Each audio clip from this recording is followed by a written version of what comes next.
Assalamualaikum warahmatullahi wabarakatuh.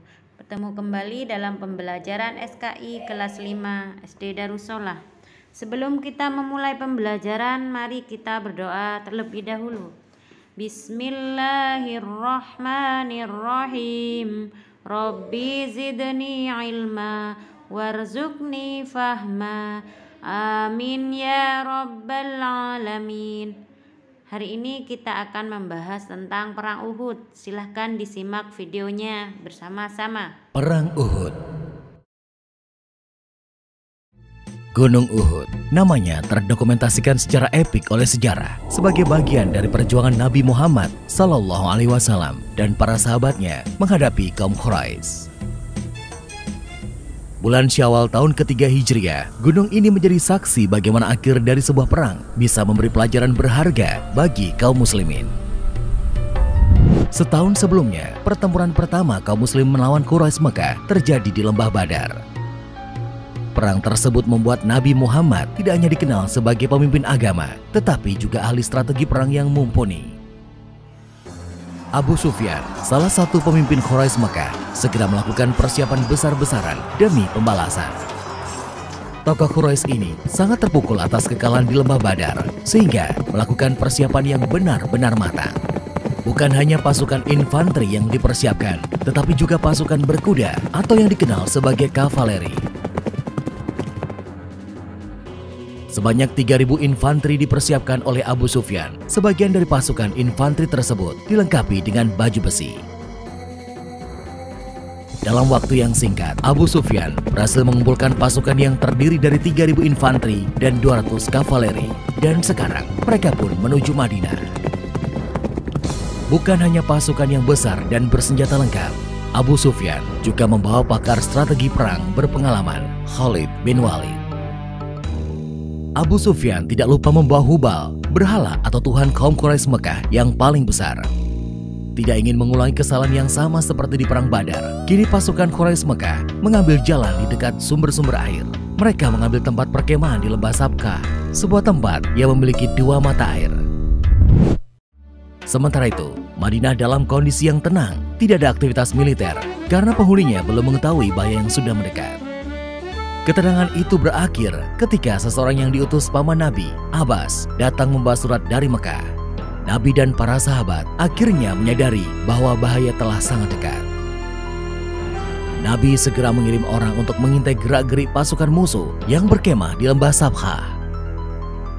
Pada tanggal 6 Syawal tahun ketiga Hijriah, setelah memastikan keberadaan posisi musuh, Nabi Muhammad dengan para sahabatnya segera menyusun rencana menghadapi pasukan dari Mekah tersebut.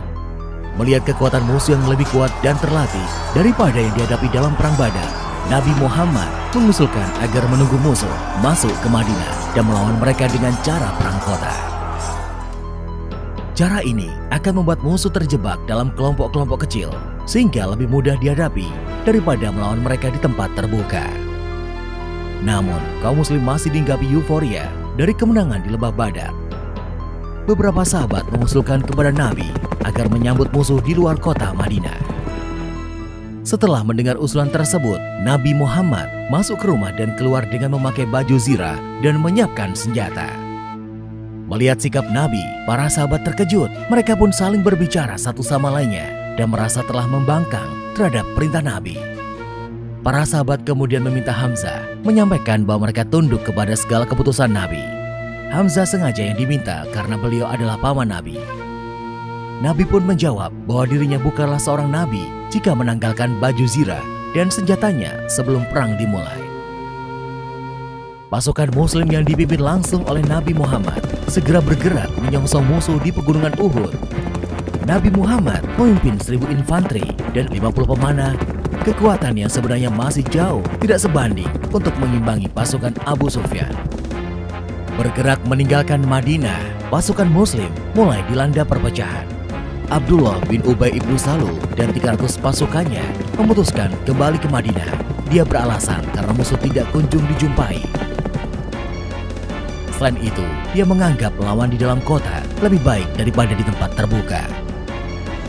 Dengan perginya Abdullah bin Ubay ibnu Salul dan 300 prajuritnya, maka kekuatan infanteri pasukan muslim tinggal 700 orang. Situasi ini semakin mengkhawatirkan, mengingat ada 3.000 infanteri yang akan mereka hadapi. Berkurangnya jumlah pasukan ternyata masih terus berlanjut. Nabi Muhammad memerintahkan beberapa orang untuk kembali ke Madinah seperti Abdullah bin Amr, Zaid bin Sabit, dan Usamah bin Zaid karena usia mereka yang terlalu belia. Namun, beberapa pemuda yang terbilang belia memaksa bertahan dan turut serta dalam pertempuran, seperti halnya Rafi bin Khudaits yang diizinkan Nabi tetap ikut karena posisinya sebagai pemanah. Hingga kemudian sampailah pasukan muslim di pegunungan Uhud. Nabi Muhammad melihat sekelilingnya dan segera mengatur strategi. Nabi Muhammad menempatkan 50 pemanah di sebuah bukit di pegunungan Uhud sebagai pelindung infanteri yang berada di bawahnya. Para pemanah ini diharapkan akan mengacaukan konsolidasi pasukan Quraisy yang jumlahnya lebih dari 3 kali lipat pasukan muslim.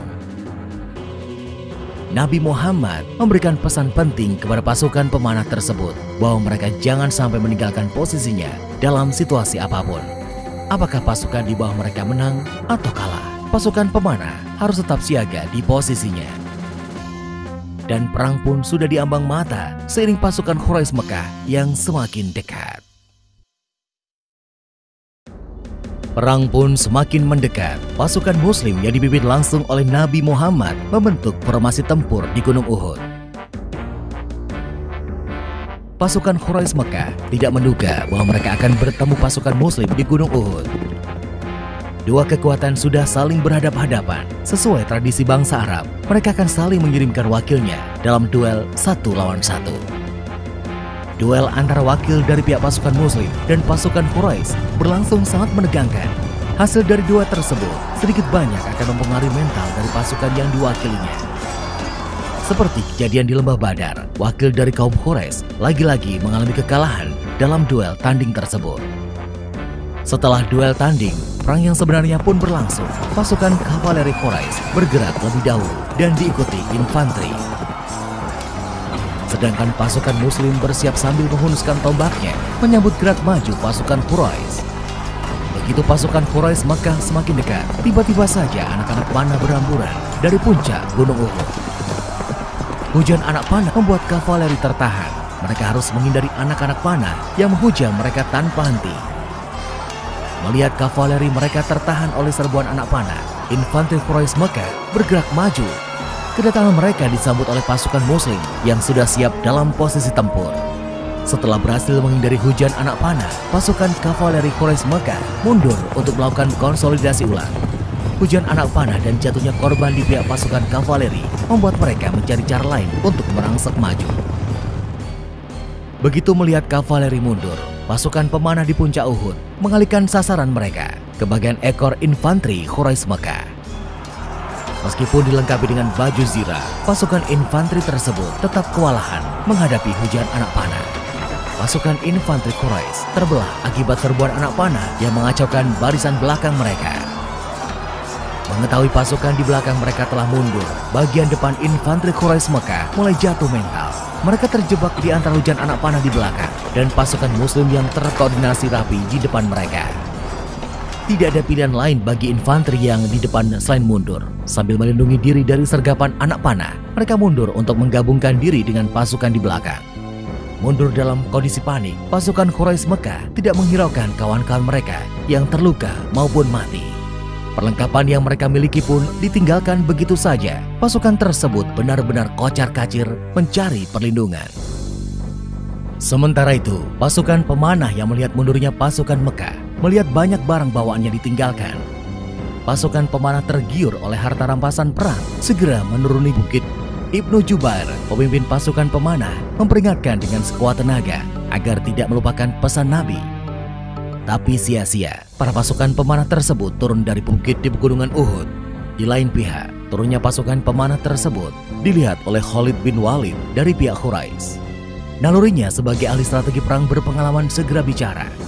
Dia melihat pasukan Nabi Muhammad telah melakukan kecerobohan dalam posisinya yang sudah unggul.